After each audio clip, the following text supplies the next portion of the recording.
In a forgotten town, nestled between deserted streets and decaying homes, a 4-year-old girl named Lily lived in a cage. Silent, thin, and unseen.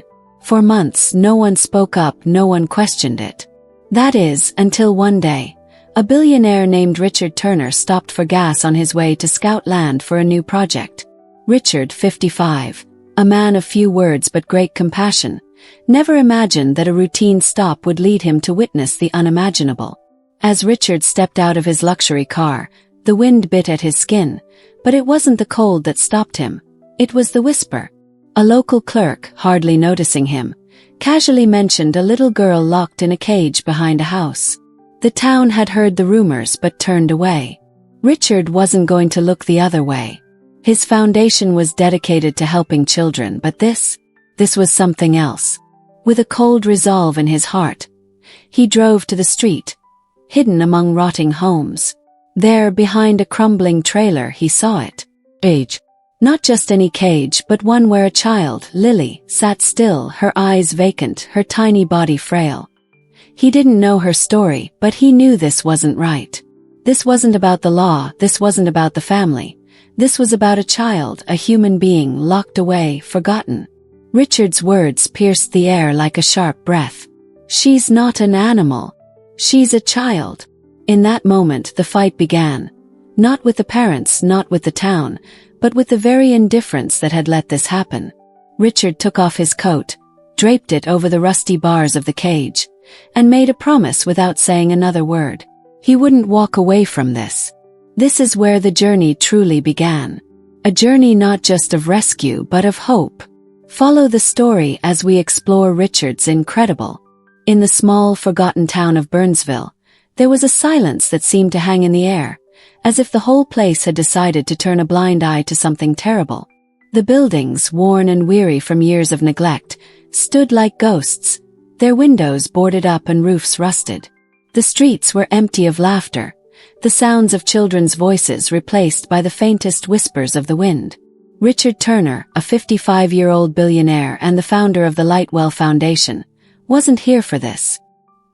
He had arrived in Burnsville with a purpose: to scout land for his foundation's next project, a treatment center for children who had suffered from trauma. The land, so he was told, was south of the town. But life, as it often does, had other plans for Richard. As his sleek black Bentley rolled into the gas station in the heart of town, Richard's attention was captured by something that seemed out of place. It wasn't the old station itself, nor the haggard man wiping his hands on a greasy rag behind the counter. It was a whisper, a barely audible comment from the clerk as Richard stepped inside, looking for directions. "There's talk," the man said, his voice hoarse. "Just rumors mostly. At the end of Maple Street, behind that old trailer, there's a little girl locked in a cage in the backyard. Been going on for years, but nobody dares to say anything." Richard's gaze didn't waver. He didn't ask questions, didn't try to make sense of it, but his heart skipped a beat. Cage. A child in a cage. No one had bothered to act, no one had even spoken up, and yet here he was, standing in a town that had let this go on for far too long.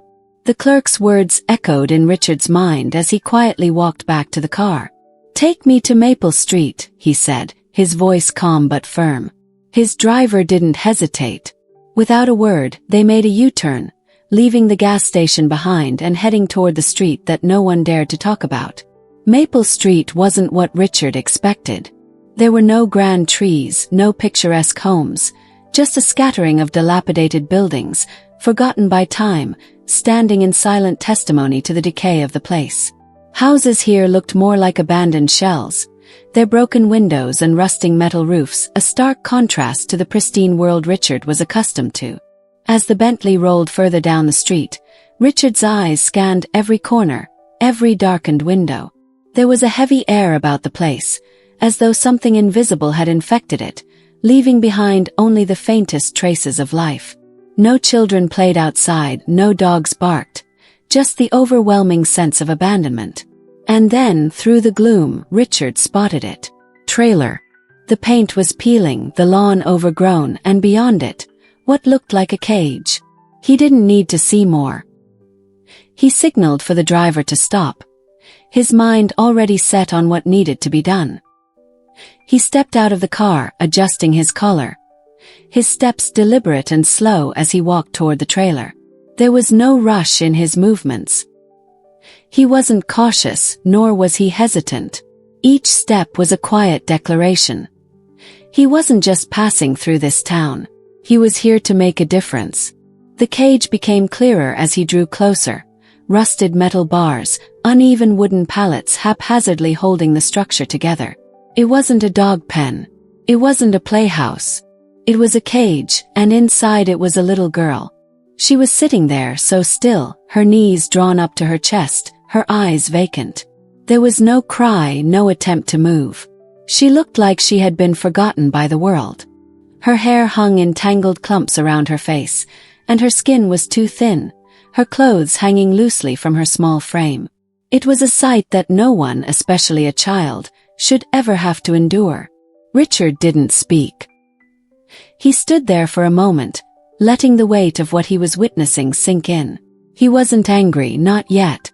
But there was something inside him that was beginning to stir. He wasn't here to judge. He was here to act. The door to the trailer creaked open, and a woman stepped out. She looked at Richard with tired eyes, cigarette smoke curling around her like an invisible barrier. She wasn't fazed by his presence. She spoke casually, as though discussing a neighbor's pet. "She hurts herself," the woman said, her voice thick with indifference. "The cage is just for protection. The doctor said she has problems. We're just doing the best we can." Richard didn't respond. He didn't need to. His eyes didn't leave the girl in the cage. He could feel the anger beginning to rise in him, not because of what had been said, but because of what had been left unsaid. Then another figure appeared behind her, a man stumbling out with a can of beer in his hand. His words were slurred, his tone mocking. "You think you're some kind of hero," the man sneered. "She's not a kid anymore. She's broken. She doesn't talk. She doesn't eat. She's just a burden." Richard didn't flinch. His eyes locked with the man's, steady and unwavering. He took off his coat, folded it neatly, and walked toward the cage. The air was thick with tension, but Richard moved without hesitation. "She's not a wild animal," he said, his voice low but firm. "She's a child. And I'm not going to let this continue." The man and woman stood there, silent for a moment. It was as if Richard's words had cut through the fog of their indifference. But the little girl didn't react. She didn't look up, didn't acknowledge him in any way. She remained still, her body locked in that same frozen posture. Richard took another step closer. He didn't need to touch the cage. He didn't need to call her name. He just stood there, looking at her, willing her to believe that someone real had finally seen her. No one spoke for several seconds. Only the sound of the wind rustling through the dead leaves and the creaking of the trailer filled the silence. The cage was a stark reminder of the trauma she had endured. The ground inside was bare dirt, scattered with scraps of paper and a stained pillow, soaked with memories of neglect or worse. Richard's heart ached, but he didn't let it show. He wasn't here to save the world. He was here to give this little girl something she had never been given before. The chance to be seen as a human being. The woman, who had been smoking the entire time, looked away. Her voice faltered when she spoke again. "We didn't know what else to do," she said. "She's a danger to herself. She doesn't listen. She's not like other kids." Richard turned toward her, his expression calm but resolute. "And locking her in a cage is helping her." The woman didn't answer. The man, now visibly annoyed, tried to argue again, but Richard had heard enough. He didn't need to debate. He didn't need to justify what he was about to do. Richard reached for his phone, dialing a number. "Get me 3 lawyers, a psychological support team, and a camera," he said. His voice was steady, but the determination in it was undeniable. Within minutes, the police arrived. 2 officers more bored than concerned, their eyes drifting lazily over the scene. But when they saw the camera crew and the legal team Richard had called in, they understood that something was different this time. The officers exchanged a few words, their hesitancy fading as the situation became more urgent. The younger officer crouched down, peering into the cage. He was quiet for a moment, then stood up, his expression shifting from indifference to something closer to sorrow. "If we don't do something," he said, "we're part of this." The older officer sighed, rubbing his face. "Call Child Protective Services. Call a medical team." Richard didn't say anything. He just watched as the police finally took action, the cage door slowly creaking open. For the first time in her life, the little girl was free. She didn't move immediately, but she didn't fight either. She simply stared, as though unsure if this moment, too, would pass her by. Richard knelt down to her level, his voice soft but clear. "You don't have to trust me," he said, "but you don't deserve to be locked up like this." The little girl didn't respond, but there was a flicker in her eyes, a glimmer of something that hadn't been there before. She didn't move, but for the first time she looked at him. It wasn't a look of fear. It was more like a question, as if she were wondering, "Will you leave too, like the others?" Richard didn't have an answer for her. All he could do was stand there, offering his presence, and let her decide. Minutes passed. Then he gently scooped her up. She didn't resist. She didn't cling to him, but she didn't pull away either. For the first time in what might have been years, someone was holding her, not out of pity but out of care. Richard held her close, walking her out of the cage, out of the darkness that had held her captive for so long. He placed her gently in the back of the car, fastened her seatbelt, and wrapped his coat around her once again. The car rolled away from the trailer, from the town, from the pain and the neglect. But even as the distance grew, Richard knew that the real journey had just begun. This was not a rescue. This was a promise. Days turned into weeks, and as Richard continued to show up every afternoon, something incredible started to happen. The little girl, who had once been so broken, so lost in her own world, began to change.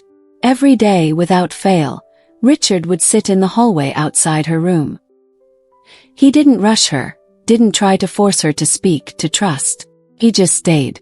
And with each passing day, Lily began to believe again that someone was there, not to fix her, but to simply be there. One day, after weeks of silence, Lily did something that made everyone stop and take notice. She appeared at the door of her room, just a crack, and for the first time in what seemed like forever, she looked directly at Richard. No words were spoken, but the message was clear. She saw him. And for the first time she felt seen. In the following days, Lily began to make small gestures.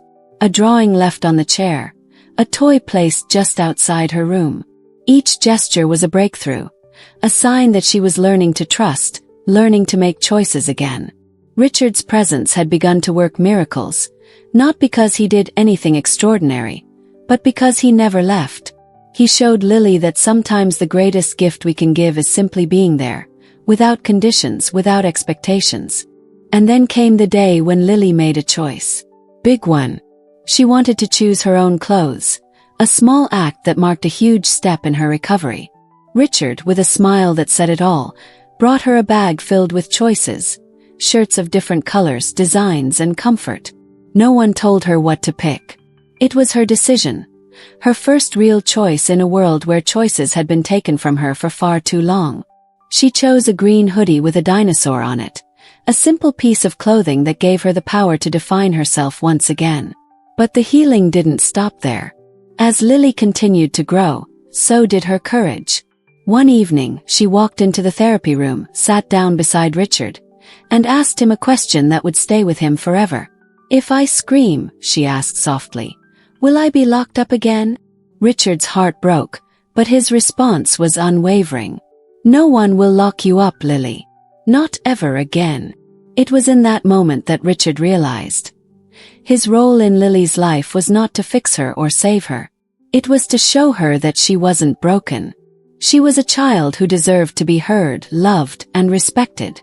Weeks later, the day came when Lily stood on a stage in front of an audience, playing a simple piano piece. It wasn't perfect. It didn't need to be. The notes were clumsy, the rhythm uncertain, but the honesty in her playing was more beautiful than any symphony. And when she finished, she didn't look to the crowd for validation. She walked straight to Richard, who had been sitting in the second row, watching her the entire time. Without a word, Lily climbed into the seat next to him, where he had sat for so many afternoons. She didn't need to say anything. Her presence, her trust, her choice to sit there next to him said it all. Richard smiled, the weight of everything they had both been through resting in that simple, quiet moment. This story is a reminder that sometimes the most profound acts of kindness don't come in grand gestures. Sometimes the greatest gift we can offer is our presence. To show up. To never walk away when someone needs us most. And Lily, she's no longer the silent, broken child locked away in a cage. She is a young girl with a future, with choices, with the power to create her own path. Because one man with nothing but a chair and his unwavering presence gave her the chance to believe that she was worthy of love, of care, of being seen. If this story touched you, made you think, or reminded you of the power of simply being there for someone, please like, share, and comment below. Let us know how we can continue to spread these acts of kindness. And don't forget to subscribe to Acts of Kindness Stories. We're on a mission to reach 10,000 subscribers, and we need your support to get there. Together we can keep sharing stories that inspire, uplift, and remind us all of the power of kindness. Thank you for being a part of this journey. And remember, kindness doesn't have to be grand, just has to be real.